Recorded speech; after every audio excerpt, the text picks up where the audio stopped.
même si les symptômes de la mort ont enlevé tout espoir de vie, même si les corps des défunts gisent près du tombeau. Cependant, la voix de Dieu, les cadavres déjà prêts à se décomposer, se relèvent, retrouvent la parole. Le fils est rendu à sa mère.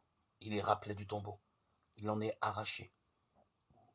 Quel est ce tombeau? Le tien? Tes mauvaises habitudes, ton manque de foi? C'est de ce tombeau que le Christ te délivre. De ce tombeau que tu réciteras si tu écoutes la parole de Dieu. Même si ton péché est si grave que tu ne peux le laver toi-même par les larmes de ton repentir, l'Église, ta mère, pleurera pour toi, elle qui intervient pour chacun de ses fils, comme une mère veuve pour son fils unique, car elle compatit par une sorte de souffrance spirituelle qui lui est naturelle, lorsqu'elle voit que ses enfants sont entraînés vers la mort par des vices funestes. Qu'elle pleure donc cette pieuse mère, que la foule l'accompagne, que non seulement une foule, mais une foule considérable compatisse à cette tendre mère.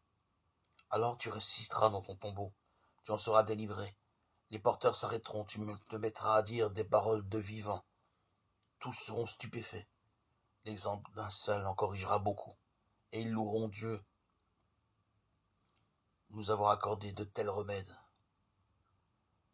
pour éviter la mort.